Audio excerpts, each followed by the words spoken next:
대기가 매우 건조해서 산불 등 화재가 나지 않도록 주의해야 합니다. 지금까지 아나운서 김소리였습니다. 일라디오 4시 경제 뉴스를 모두 마치겠습니다. KBS.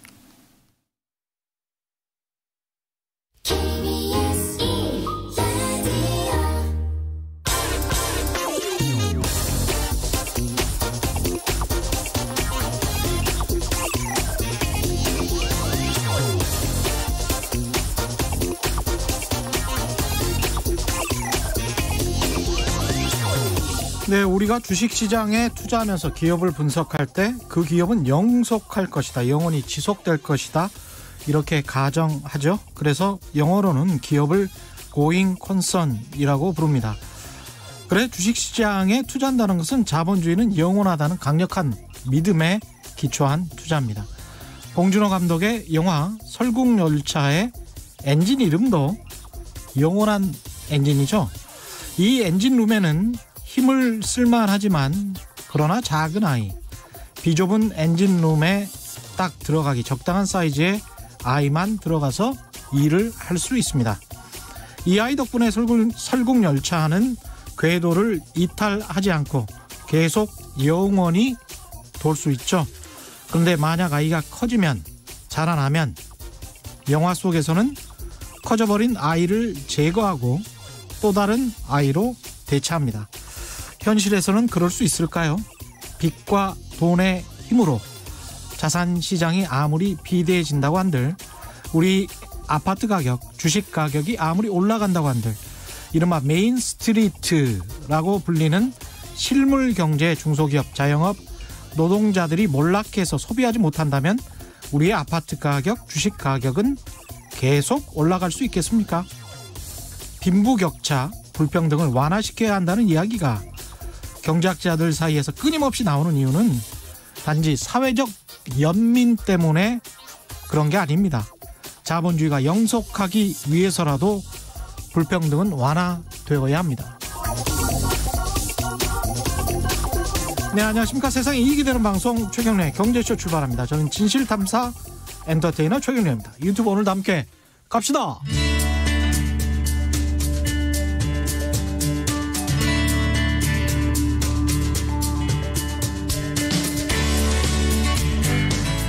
경제방송 아무거나 들으면 큰일 납니다. 듣고 또 들어도 탈이 나지 않는 최경영의 경제쇼. 네, 달력이 이제 한 장밖에 남지 않았습니다. 12월 2020년 그리고 다가올 2021년 세계 경제와 금융시장의 최대 화두는 단연코 언택트 비대면일 텐데요. 2021년 내년에 성공적 투자를 위해서 필요한 전략은 뭘까요? 경제 전문 칼럼니스트인 최성근 이코노미스트 그리고 유진 투자증권의 권기정 이사 두 분 모시고 그 답을 함께 고민해 봅니다. 안녕하십니까? 안녕하세요. 네, 안녕하세요. 예, 안녕하십니까? 예, 두 분과 본격적으로 이야기에 나누기 앞서 오늘 이 두 분이 최경영의 경제쇼 청취자 여러분께 아주 두둑한 선물을 준비하셨습니다.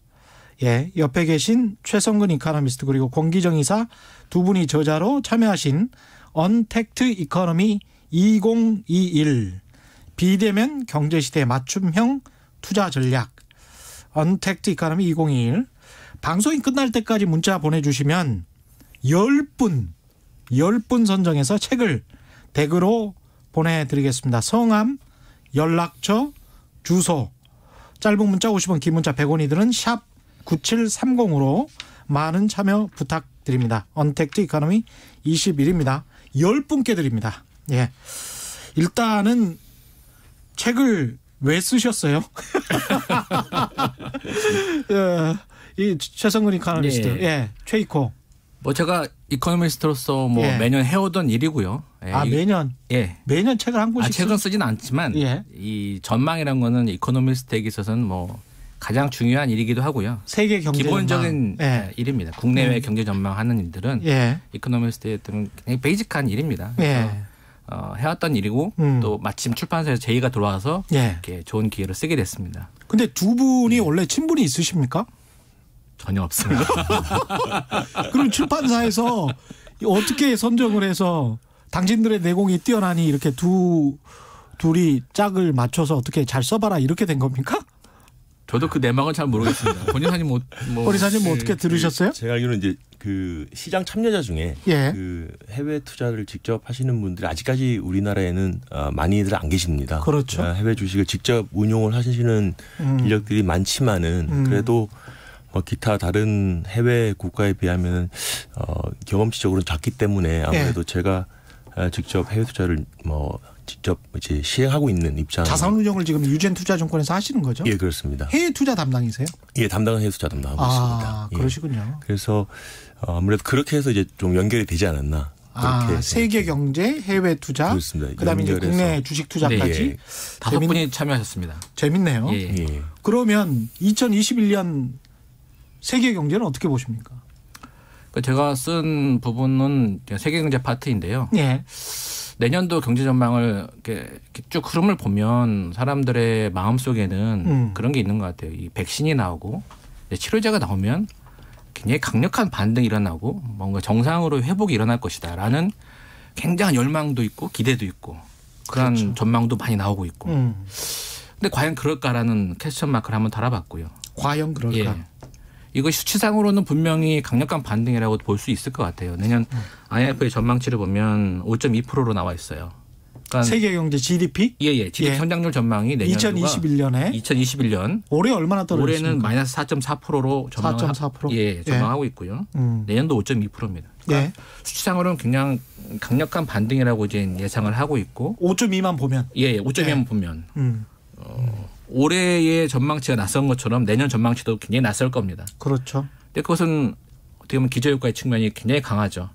국내 경제 측면을 보더라도 수치상으로는 분명히 강력한 반등일지라도 과연 속성은 그러한 것인가? 저는 그런 의문을 가져보았고요. 우리는 얼마나 3 볼 수 있을까요? 우리는 3% 정도 볼 수 있을 것 같습니다. 3%? 오늘 그 국민소득 그 잠정치가 나왔는데 2.1%가 나왔어요. 전기 대비. 예. 그래서 연말에 전기 대비 한 0.3, 0.4% 정도 하면 올해 한해 전망한 마이너스 1.1%는 가능하다고 보고 있고요. 마이너스 1%면 진짜 선방이네. 굉장히 양호하죠. 세계 경제가 마이너스 4%니까. 그렇죠. 내년도도 그 기저효과를 고려하면 그 흐름대로 이제 성장률 경로가 있거든요. 그 경로치를 보면 3% 정도는 무난히 할 수 있지 않을까라고 이제 보는 것이 대체적인 전망입니다. 권 이사님 이 흐름에는 동의하십니까? 예, 전적으로 동의하고 있고요. 예. 이제 평균치로 보면은 사실 이렇게 좀 어떻게 보면 낮은 숫자일 수가 있는 거죠. 그래서 이제 금년 낮은 거 기저 효과가 워낙에 커 보이는 효과지. 그렇죠. 실제 착시가 나타날 수도 있는 그런 상황이기 때문에 좀 주의를 할 필요는 있습니다. 그리고 현실을 인식하게 되면 그렇죠. 최성근 이코노미스트 관련해서 이제 반가워하는 문자가 폭주하고 있어서 그걸 좀 소개해드리고요. 현실을 인식하게 되면 당장 이런 질문이 들어온단 말이죠. 오선환님 같은 경우에 주식시장이 너무 과열돼 있는데 앞으로 이게 계속 이어질지 그리고 하락세가 내년에 그러면 올지 이게 지금 가장 큰 질문거리겠죠. 그러니까 제가 볼 때는 실물 경제, 그러니까 자산시장, 주식시장 뭐 이런 부분은 자산시장은 굉장히 좀 어떻게 보면 과열된 분위기가 계속해서 가지 않을까라고 생각을 하고 있어요. 연준에서 과열된 분위기가 계속 간다. 유동성을 계속해서 공급하고 있는 그런 완화적인 통화 스탠스를 갖고 있기 때문에 내년도에도 그러한 부분들은 죽지 않을 것이다. 이런 흐름이 나타날 것 같은데 실물 경제는 그렇지 않단 말이죠.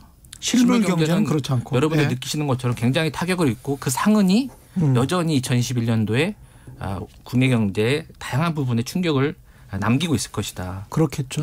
그리고 그것이 양극화로. 그러니까 언택트 산업이라고 우리가 보통 얘기하는 이 코로나19 시대에 주목받고 성장하게 된 산업들이 있지 않습니까? 비대면 경제 속에서. 그러한 경제들은 굉장히 빠른 어떤 성장을 구가하겠지만 전통적인 제조업이라든지 또 그 언택트 산업에서 소외된 자영업이라든지 그러니까 국내 내수 경제라든지 이런 것들이 보이지 않는 가운데 우리 경제의 위험 요인으로 또 남아있을 것이고 발목을 잡을 것이다. 라는 것들을 좀 저는 주목해서 봐야 되지 않나 싶습니다. 권 이사님 어떻게 생각하십니까? 예, 그 시장을 어떻게 바라보느냐에 대한 시각은 이제 투자자들마다 굉장히 이제 다를 수가 있습니다. 근데 이제 회귀를 해보면은 3월에 이제 대폭락이 왔고, 그랬죠. 3월 말에 저점을 찍고 4월부터 6개월 동안 쉼 없이 시장이 올랐습니다. 그리고서는 이제 미국 대선에 대한 불확실성이 이제 대두가 되었었고 그러다 보니까 이제 한 10월, 11월 뭐까지는 좀 쉬었죠 주식이. 그래서 다시 이제 신고점을 찍은. 예. 그러니까 2008년 글로벌 금융위기 때보다 시장의 변동성은 더 심했던 한 해가 올해입니다 사실. 예. 어떻게 보면. 그러니까 올 한 해 지옥과 천당을 왔다 갔다 그렇죠. 했으니까요. 근데 이 지금 이제 그 최 이코노미스트 말씀하셨지만은 시장의 상승의 이제 근본 동력은 유동성의 증가는 뭐 확실한 이유입니다. 그렇죠. 근데 그 이면 그러면 이제 유동성을 투여하고 난 다음에 코로나 이전 주가까지 복귀가 되었으면은 충분히 이해가 할 만도 한데 사실 지금 한국하고 미국의 주가 지수는 역사상 최고치란 말입니다. 그렇죠, 그렇죠. 지금 예. 뭐 전염병이 다 돌고 있는 상황에서. 그렇죠. 이제 거기에서 이제 모든 이제 투자자들 일반 투자자들부터 뭐 기관들까지 이제 고개를 갸우뚱하고 있는 모순인 것이죠. 거죠. 어떻게 예. 보면. 근데 저는 그 이유를 실적의 증가가 없이는 절대 설명할 수 없다고 기본적으로 생각을 하고 있습니다. 나중에는 추후에는 지금도 그렇습니다. 지금도 왜 그러냐면 그러니까 우리 코스피가 지금 이렇게 신고가를 이제 경신을 하고 있는 그런 국면이 사실 2019년도 작년의 이익이 굉장히 안 좋았습니다. 예. 그러니까 우리나라 지금 시가총액 상위 10위를 보면은 이제 삼성전자서부터 해가지고 카카오까지 작년도 실적들이 거의 뭐 20% 정도는 이제 하락을 했었거든요. 감소를 했었거든요. 예.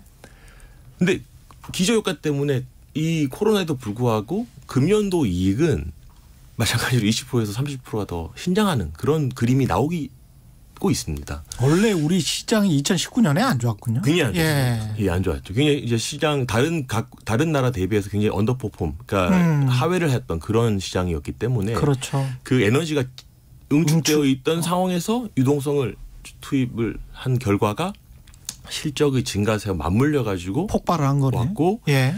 자산 배분 상에서도 개인들의 어떤 그 부동산에 대한 어떤 그 실망심 내지는 이제 뭐 패닉 바잉을 못한 또 어떤 그 각종 규제나 뭐 이런 게 있죠. 이제 주식으로 이제 그거를 또 많이 넘어왔던 경향이 있기 때문에 예.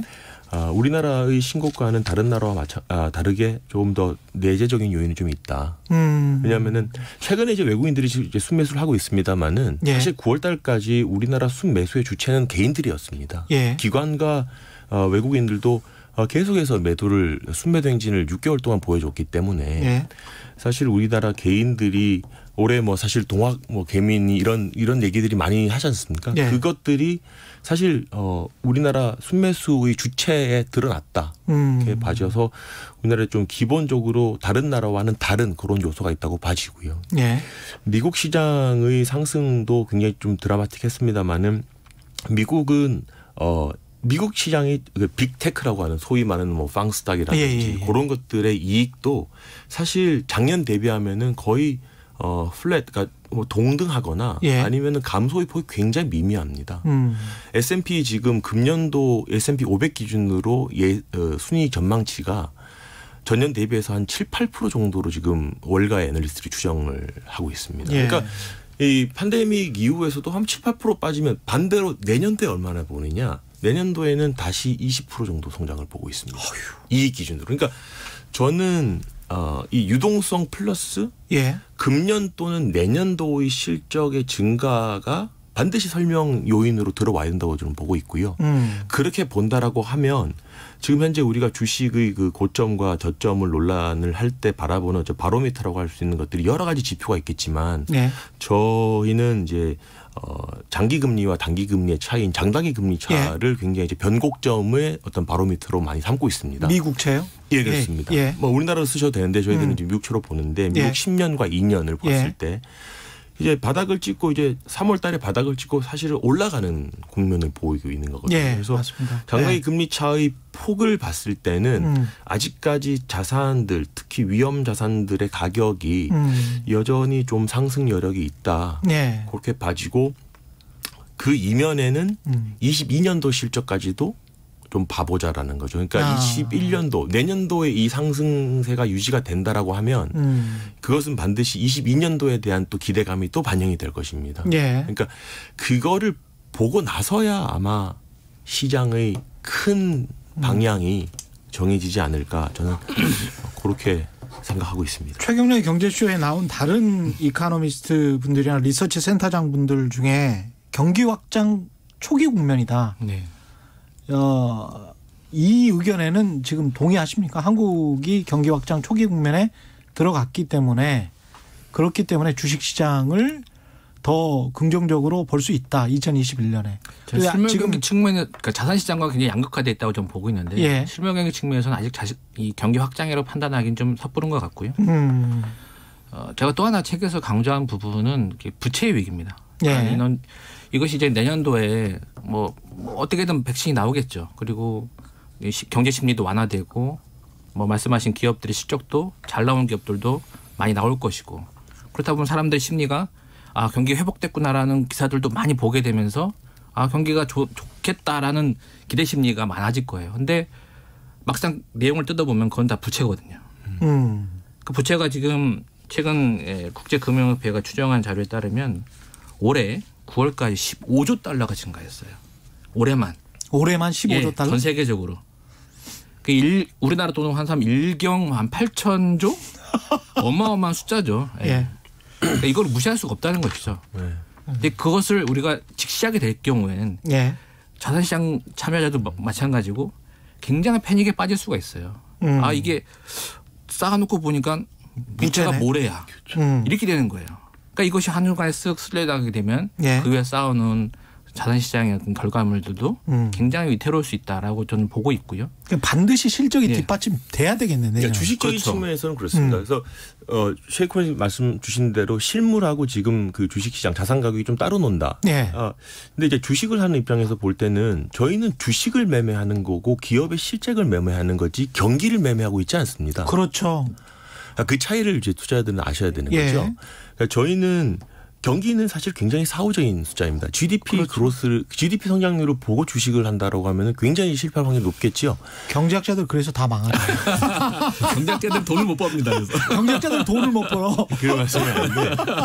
그러니까 이제 그러니까 결국 주식은 뭐 유동성이든 뭐든 간에 결국 기업 실적으로 회귀된다라는 그 전가의 보도로 쓰이는 모토는 여전히 유지가 된다라고 저는 판단하고 있고요. 그러니까 반대로 얘기하면 정신을 똑바로 차려야 된다는 메시지를 드리고 싶은 거죠. 왜냐하면 실적이 안 좋은 걸은 물론 지금 현재 이제 최근 보시면은 백신이 나고 난 다음에 소위 말하는 경기 민감주들 시클리컬 주식들이 굉장히 급등을 했습니다. 1차적으로 이제 묻지마 상승을 한 거죠. 그렇죠. 그것은 어떻게 보면은 묻지마 매도에 따른 자율 반사적인 상승입니다. 그러니까 최근 보시면은 뭐 해운 주식 그리고 이제 미국에 보면 카지노 주식들. 그렇습니다.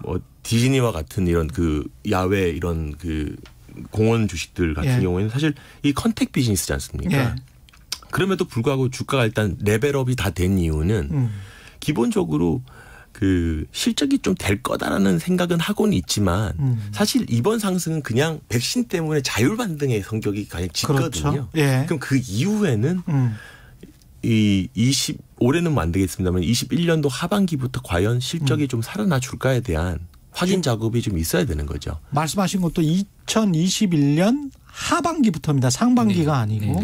상반기가 아니고 하반기로 보시는 이유는 뭡니까? 백신 맞고 바로 또 돌아다니기는 좀 부담스럽지 않겠습니까? 이 부분을 지금 주목하셔야 돼요. 이 외신에서도 백신을 맞고 수개월 정도 항체 형성 기간 그리고 확인 기간이 필요하다는 거 아닙니까? 그래서 계속 마스크를 쓰고 다녀야 된다는 거예요. 백신을 맞고 난 다음에도 수개월 정도는.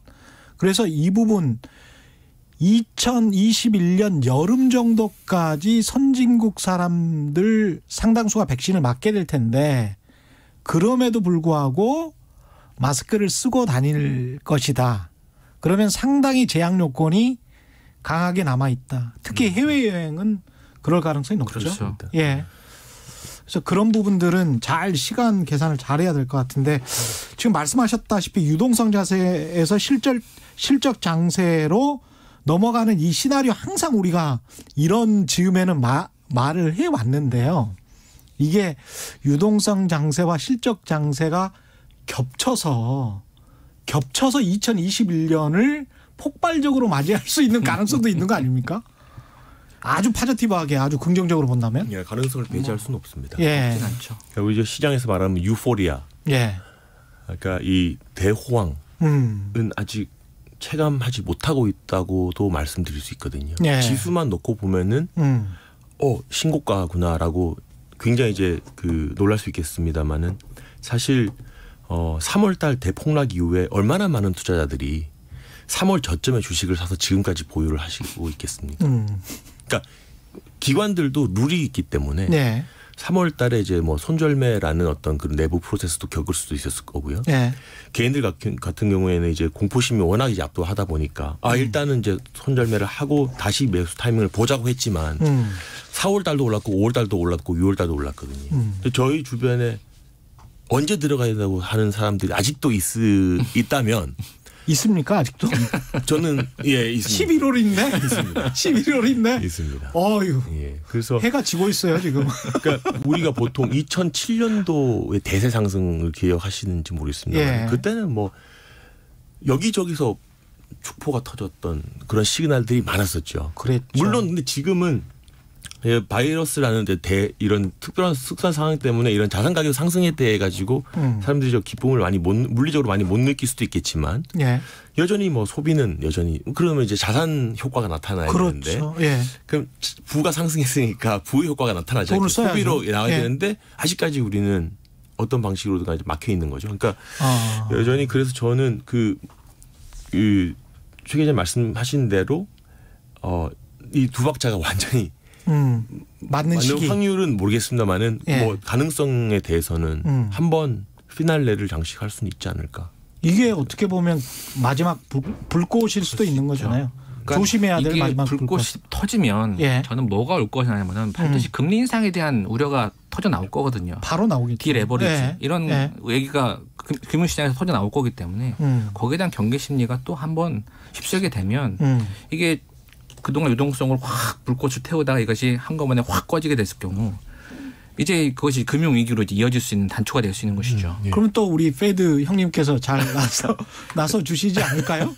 또 워낙 많은 돈을 태웠기 때문에 이제 페드도 지금 보면은 굉장히 조심스러워요. 회사채를 막 사들이다가 최근에는 회사채를 뭐 그렇게 실제적으로는 많이 사들이지 않는 그런 움직임을 보이고 있거든요. 그러니까 부채가 늘어나는 데 대한 경계 심리가 있는 것이죠. 그렇죠. 그러니까 각 나라마다 지금 워낙 부채를 많이 늘려놨기 때문에 최근에도 보면 디폴트를 선언한 나라들 좀 있어요. 아프리카의 잠비아라든지 한 대여섯 나라가 디폴트 선언했어요.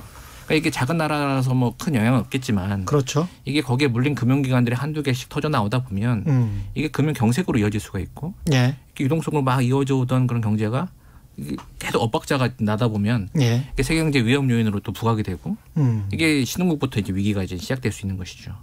EU에서도 외신을 보니까 이탈리아의 반대에도 불구하고 언젠가는 수도꼭지에 물을 잠그고 당신들의 부실 채권을 어떻게 처리해야 된다라는 그 드래프트 초안은 만든 것 같더라고요. 그리고 이제 이탈리아의 사인도 받은 것 같은데 그런 상황인 거 보면 이제 슬슬 대비는 하고 있는 것 같습니다. 그렇습니다. 예. 대비를 해야 되고요. 방금 말씀 주셨지만 만약에 그러니까 금리 상승이 굉장히 큰 트리거가 될 겁니다. 그 금리 상승이 실제로 액션이 나오기 전에 늘 페드는 늘 예측 가능한 시장에 대한 메시지를 늘 던지기 때문에 지난번 이제 그 자넷 옐런 그 이전 페드 의장께서도 늘 이제 시장과 교감을 하죠. 그렇죠. 그때 조금의 시그널이 왔을 경우에는 생각할 수 없는 정도의 하락도 감내해야 되기 때문에 21년도의 장이 만약에 상승한다 하더라도 그때는 좀 지키는 투자로 좀 돌아서는 자세가 필요하지 않을까. 2021년에는 지키는 투자의 자세. 네. 지금 이제 좀 시간이 지나서 앞으로는 이제 산업 그러면 2021년에 어떤 산업을 주목해 봐야 되냐. 언택트 시대에 요 이야기를 좀 해 주시면 좋을 것 같고요. 질문이 굉장히 많이 들어오고 있네. 9589님. 주가를 변동하게 하는 변수는 무한대로 많은데 실적 타령만 해서는 시장을 바로 볼 수 없습니다. 이런 의견 보내주셨고요. 장우민님. 주식 매매 거래량을 늘리려고 여러 증권사 출연자들 애널리스트들 매우 노력하고 있는 것 같은데 약간 과장하고 있는 거 아닌가 이런 어떤 또 비판성 지적도 하고 있으신데 거래량을 최경영의 경제쇼에 출연을 해서 주식을 투자하세요 이래가지고 주식 시장에 영향을 미칠 수가 있으면 제가 좋을 것 같습니다. 다양한 형태의 들어오지 않을까요? 이게 뭐 거래량이 어마어마한 거래량이어서요. 예, 그거는 기우신 것 같고요. 예, 로드맵님 주식 시장은 예측이 아니라 대응이라고 배웠습니다. 하지만 우리나라는 너무 저평가되어 있는 것 같습니다. 우리나라 너무 저평가되어 있는 것 같다. PER 가지고 이야기를 하는데 지금 꽤 많이 올라와서 어떻게들 보시는지 그것도 궁금합니다. 내년도 예측 가지고 내년도 어닝을 예측을 했었을 때 지금 현재 프라이스 가격은 어떻게 보십니까? 밸류에이션의 상단에 와 있는 것은 사실입니다. 예, 그러니까 지금 많은 분들이 이제 좀 우려를 하시는 것도 그렇습니다만은 이제 내년도 이익이 늘 거라고 지금 여러 애널리스트들의 그 추정치를 모아놓은 거를 기준으로 저희들이 본다라고 할 때, 그걸 이제 금년도에서 비교를 한다고 하면은 또 그것도 한 20% 정도는 뭐 증가를 한다고 봐 수 있는데. 그래도 지금 현재 주가 수준으로 보면 이제 우리가 보통 이제 주가 수익 배율이라는 PER 기준으로 봤을 때는 밴드의 상단에 있는 거는 이제 맞는 사실이죠. 그렇군요. 예. 그래서 아까 2021년은 지키는 투자가 돼야 된다 그런 말씀하신 것 같고요. 예. AAA님은 우리나라는 미국보다는 조금 일찍 잠그지 않을까요? 부동산 문제도 있고 해서 이 금리 문제를 미국보다 우리가 일찍 잠글 수 있습니까? 일찍 잠그기는 좀 어렵지 않을까 싶어요. 저희도 이제 항상 금리 정책을 보면 미국을 좀 추종하는 미국의 움직임을 보고 거기에 맞춰가는 그런 움직임을 보여왔기 때문에 우리가 먼저 금리를 올리는 그런 상황은 오지 않을 것 같고요. 미국에서 그 포워드 가이던스라고 그것을 이제 내면 우리도 거기에 이제 맞춰서 금통이나 이제 금융 당국이 대응을 하겠죠. 그러니까 섣불리 이제 금리를 올리는 그런 움직임은 보일 것 같지는 않지만. 다만 이제 가계부채가 워낙 심각하기 때문에 최근에 이제 가계부채에 대한 움직임도 나왔습니다만은 거기에 대한 어떤 뭐 규제라든지 이런 것들은 좀 부분적으로 강화될 수 있는 그러니까 부채를 좀 조절하는 이런 측면의 대책들은 나올 수 있을 것 같습니다. 9589님은 부동산 가격이 사상 최대 5천조 원 정도 된다고 하는데요. 그래서 지금 금리를 인상하나요? 지금 금리 인상은 말도 안 되는 이야기죠. 그렇죠. 잘못된 시그널을 줄 수가 있거든요. 시장에. 지금 말도 안 되고요.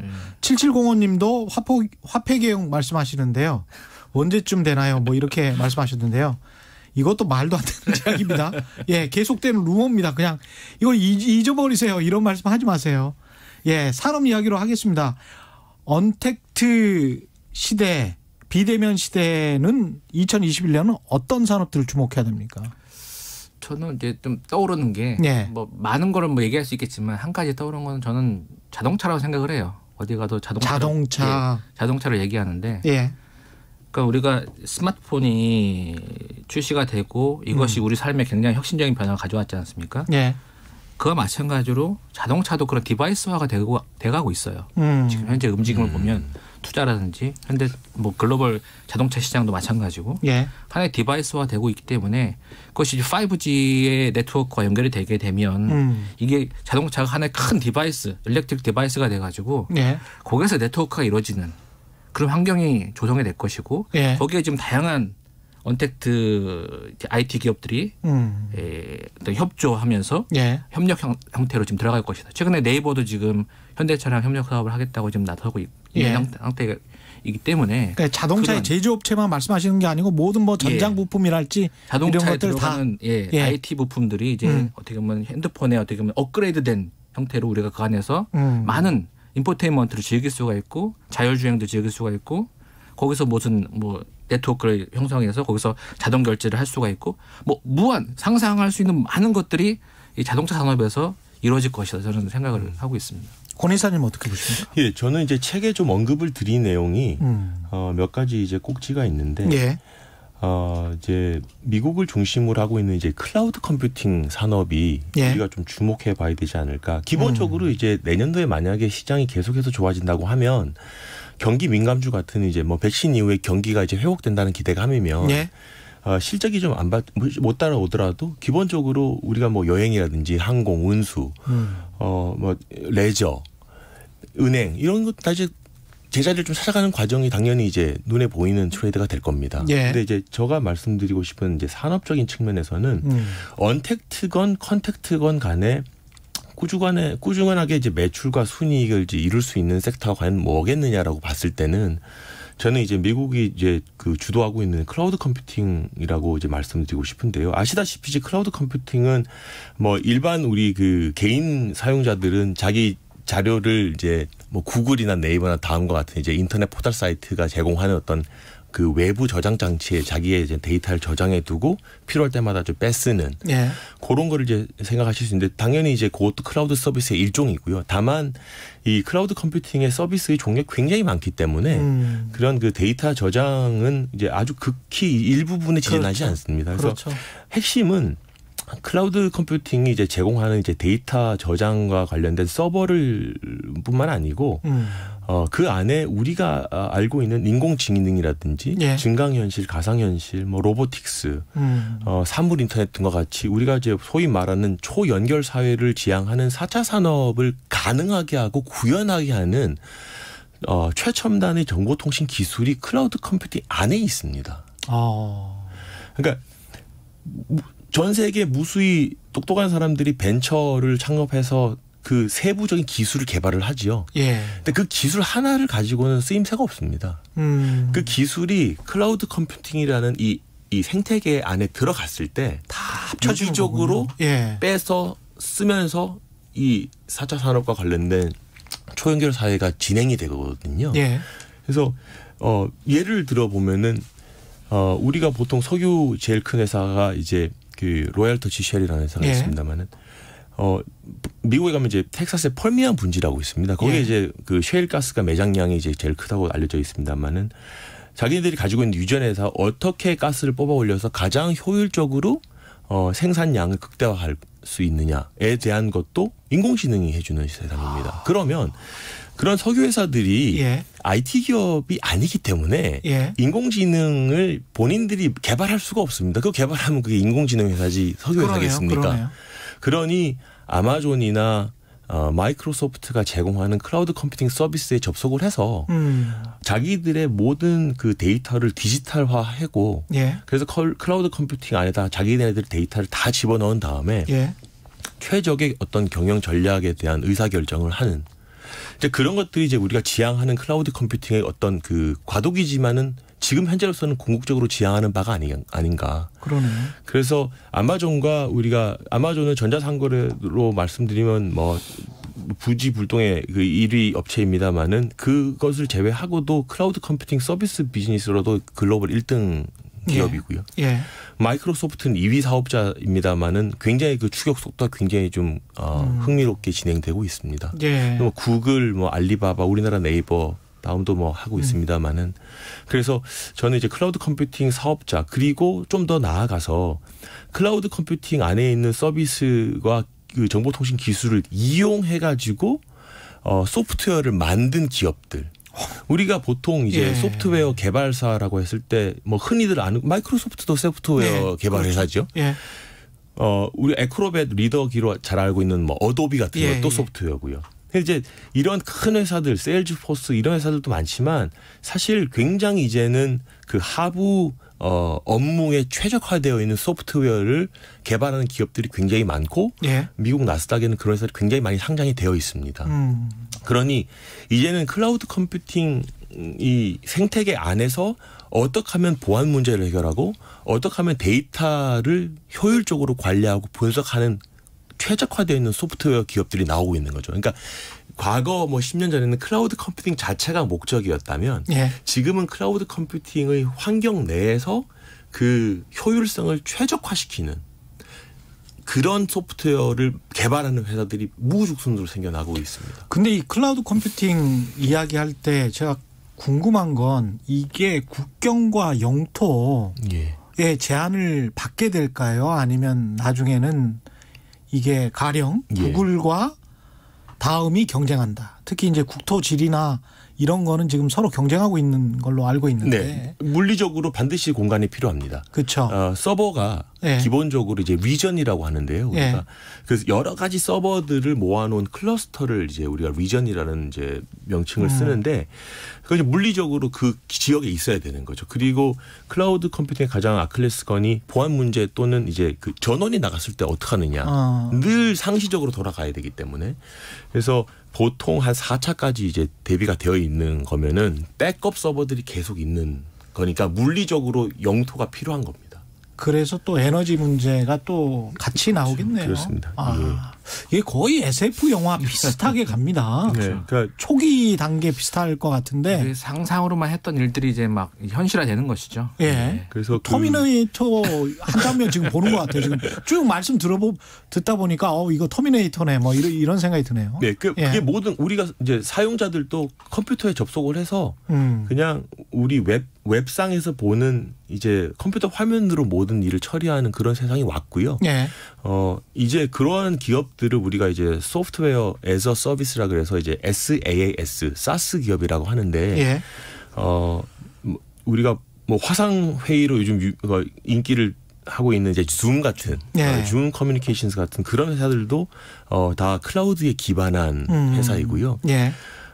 그래서 이제 그런 그 사스 기업들에 대한 관심이 굉장히 저는 필요하다. 예. 지금 올해 언택트 때문에 주가가 좀 올랐다고 볼 수 있지만 이것은 뭐 5년 정도로 놓고 봤을 때는 갈 수밖에 없는 종착역이다라고 이제 저는 개인적으로 판단하고 있습니다. 클라우드 서비스. 비콩님, 성미카엘님, 킹썬님은 현대차 전망 아까 자동차 말씀하셔가지고 그 자동차 애널리스트가 아닙니다. 그래서 다만 제가 이제 유망하게 보는, 그러니까 유망한 산업으로 본다. 생각하는. 자동차를 어떻게 이렇게 제조업체는 어떻게 보십니까? 현대차 같은 곳은? 이게 뭐 저도 자동차 애널리스트가 아니기 때문에 제 뭐 말씀을 드리기 힘들지만 이제 전기차를 이제 최익호께서 이제 언급을 주셨기 때문에 단순히 우리가 이제 전기차만 봤을 때는 전기차가 내연기관 차를 대체한다라고 봤을 때는 자동차 업체가 큰 매력은 없죠. 왜냐 글로벌리 지금 작년에 8,700만 대의 자동차가 팔렸는데 거기서 이제 순수 전기차가 이제 한 220만 대. 점유율을 보면 한 2.3%가 됩니다. 미미하죠. 예. 근데 이제 그게 만약에 점점 더 이제 더 많이 팔았다고 치면 내연차가 안 팔리고 전기차가 대체되는 효과이기 때문에 그렇죠. 뭐 그냥 자동차 회사 입장에서는 내연기관차 팔고 전기차 파는 거니까. 그러네요. 과연 매출이랑 이익이 얼마나 늘겠어라고 보실 수도 있는데 제가 보는 입장은 조금 다른 게 자동차 산업이란 것은 그 대량화를 시킨 미국과 유럽이 100년을 지배해온 영토지 않습니까? 그렇죠. 예. 근데 이게 지금 판이 새로 깔렸거든요. 전기차라는. 예. 물론 유럽과 미국의 뭐 고유의 디자인이 있고 여전히 뭐 유럽차가 좋다라는 선호도가 있을 수 있겠지만 기술이나 자율주행 기술이나 배터리 기술이 굉장히 이제 선도적인 위치에 있는 한국의 업체들이 선도적인 위치를 가지게 된다라고 하면 이건 새롭게 짜놓은 판에서 우리가 못 해볼 건 또 뭐냐 뭐 이렇게 저는 생각을 하고 있습니다. 그래서 지금 잘 하고 있고요. 왜냐하면 지금 전기차가 뭐 테슬라 때문에 굉장히 붐업이 돼 있지만 220만 대밖에 안 팔렸습니다. 아직 갈 길은 멉니다. 블룸버그 리서치의 전망에 따르면 2025년에 전기차의 비중이 한 10%, 그리고 30년에 한 30% 정도. 좀 이제 그러니까 커브가 확 이제 돌아가면서 이제 그건 갈라지겠죠. 2,500만 대 정도 팔 수 있겠다 그러나요?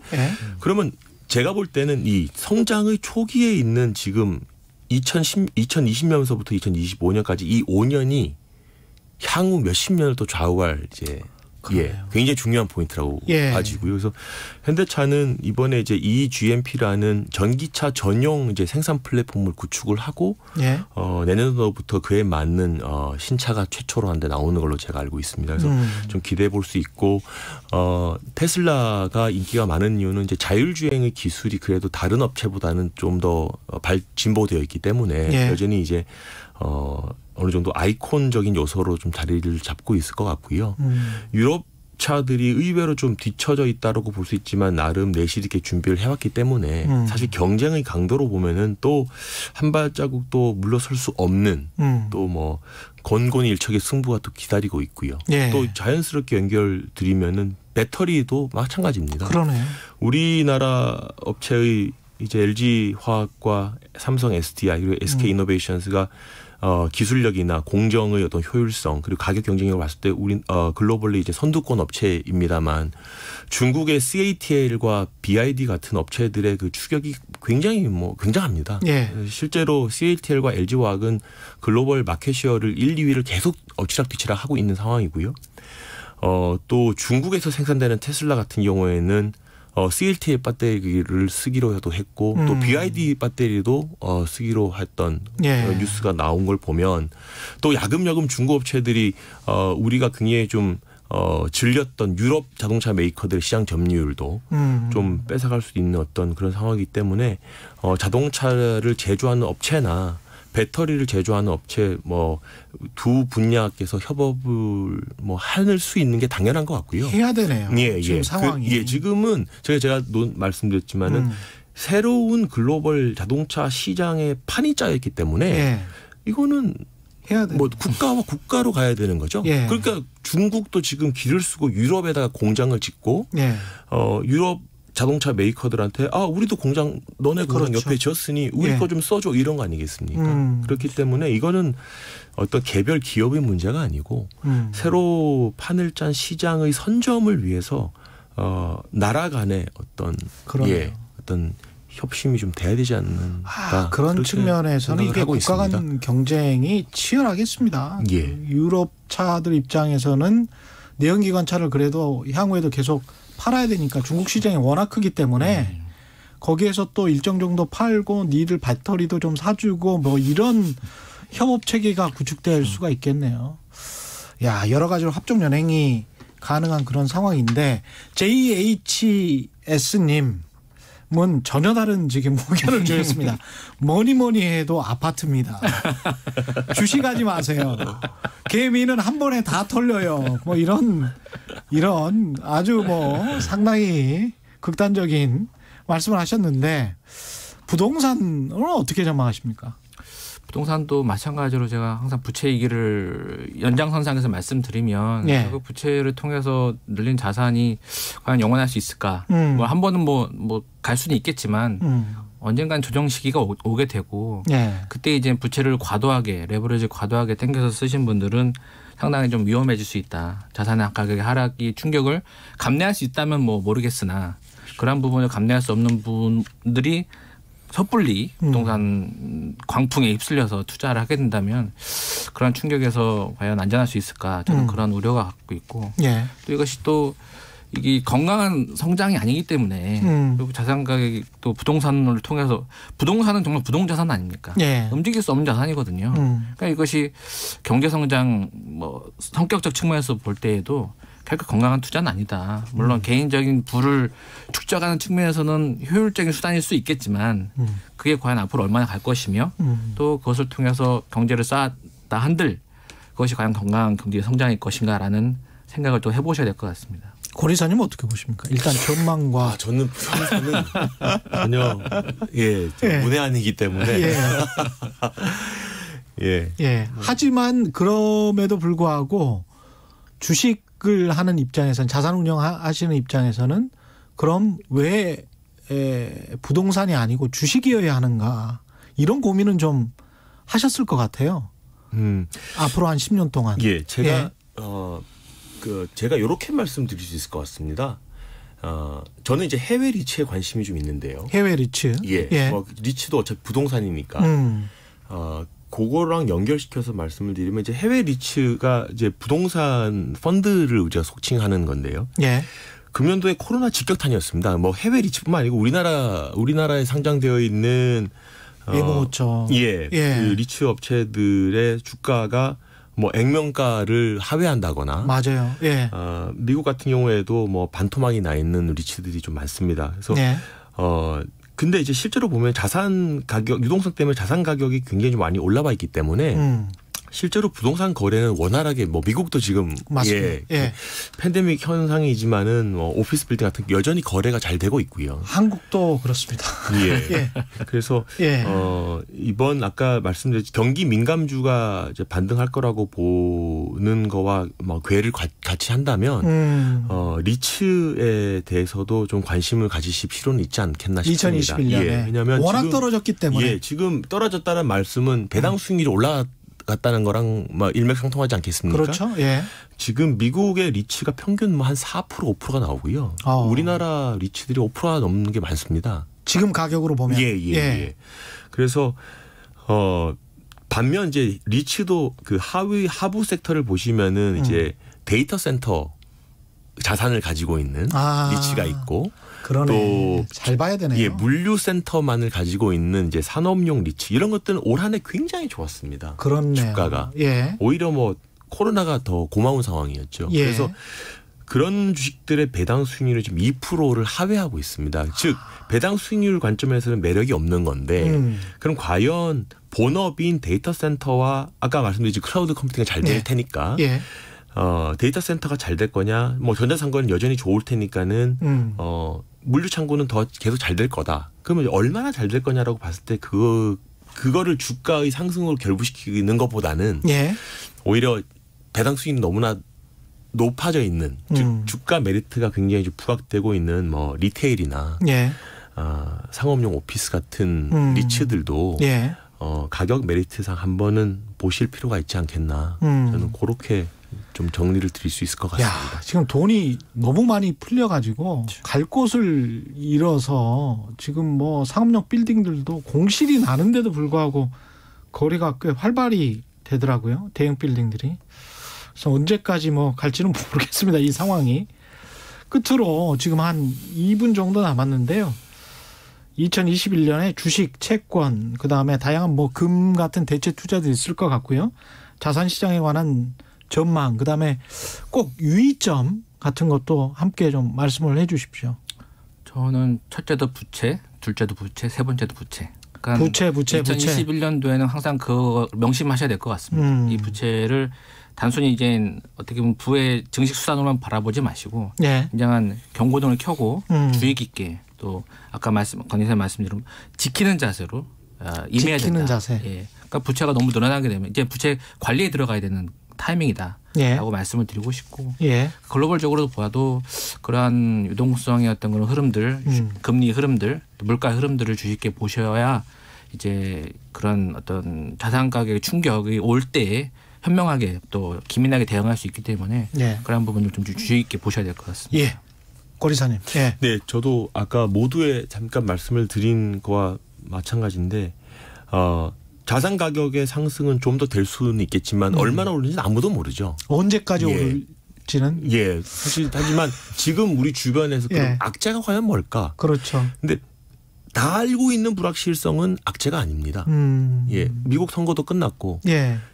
뭐 유동성 아직은 뭐 1, 2년 동안은 금리를 올릴 수 있는 그런 뭐 그런 건 아니기 때문에 좀 더 오를 수는 있겠지만 저는 이제 말씀 주신 대로 부채라든지 아니면 금리를 뭐 어느 정도 올릴 수 있다라는 시그널이 조금만 나오는 것도 자산 가격의 어떤 그 지금 타격에 줄 수 있기 때문에 뭐 2021년도도 조심조심하면서 좀 상승을 좀 기다려보는 자세로 임하는 게 낫지 않을까 저는 그렇게 생각하고 있습니다. 특정 무슨 뭐 주식이나 채권이나 어느 쪽이 좀 나을 것 같다 이런 말씀은 안 해주시죠? 채권은 지금 장단기 금리 차를 보면은 단기 금리를 묶어놨기 때문에 정책적으로 장기 금리는 오를 수밖에 없는 상황입니다. 경기가 오를 거라고 기대를 하기 때문에 그러면 채권은 국채는 좀 매력도가 떨어질 것 같고요. 회사채는 바닥을 찍고 굉장히 좀 많이 제자리로 온 상황입니다. 그래서 스프레드가 크게 많이 먹을 게 없기 때문에 뭐 남은 거는 조금의 주식. 주식밖에 없네요. 오늘 말씀 감사하고요. 지금까지 유진투자증권 권기정 이사 그리고 최성근 이코노미스트였습니다. 고맙습니다. 감사합니다.